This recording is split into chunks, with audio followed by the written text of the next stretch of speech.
Anggota Bapemperda DPRD DKI Jakarta Wibi Andriano mengusulkan agar Dinas Cipta Karya Tata Ruang dan Pertanahan berkoordinasi dengan Badan Pendapatan Daerah hingga Dinas Pariwisata dan Ekonomi Kreatif guna menghitung kalkulasi sektor kedua pendapatan yang akan dihasilkan. Demikian disampaikan anggota DPRD DKI Jakarta Wibi Andriano Rabu 23 Juni 2021.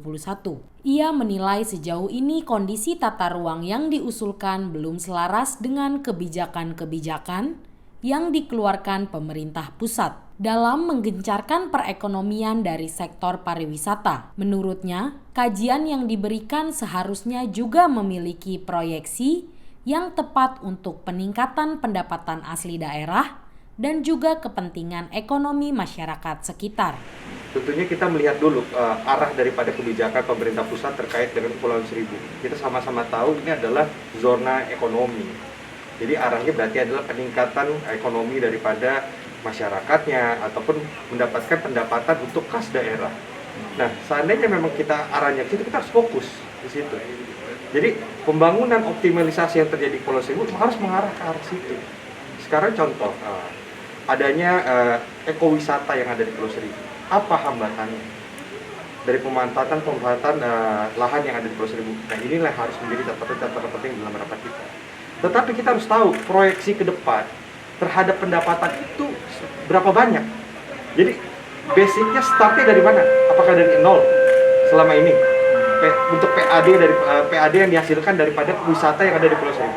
Hal senada juga diungkapkan anggota Bapemperda DPRD DKI Jakarta, Ahmad Yani. Ia mendorong agar pemanfaatan tata ruang Kepulauan Seribu nantinya memberikan terobosan kebijakan yang dapat mengundang minat investor untuk berinvestasi di wilayah teritorial Kepulauan Seribu dan sekitarnya.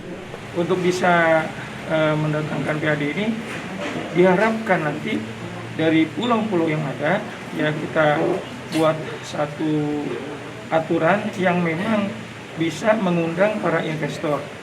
Ya, sehingga pada investor itu datang, kemudian terbangunlah pariwisata, tempat-tempat pariwisata yang memang bisa menjadi pemasukan untuk PAD. Sementara itu, Kepala Dinas Cipta Karya Tata Ruang dan Pertanahan Provinsi DKI Jakarta, Heru Hermawanto menyatakan bahwa pihaknya sejauh ini hanya akan mengoptimalkan tata ruang wilayah Kepulauan Seribu dengan faktor intensitas hingga pemanfaatan ruang. Ya, sebenarnya kan kebijakan di pusat sudah menetapkan bahwa Pulau Seribu menjadi kawasan strategis nasional pariwisata.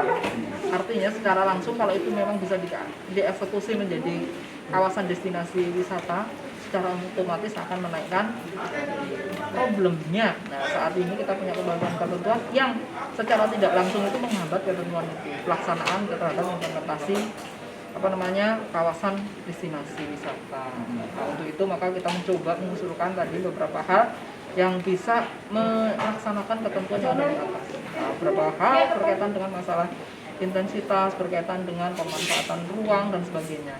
Humas Sekretariat DPRD DKI melaporkan.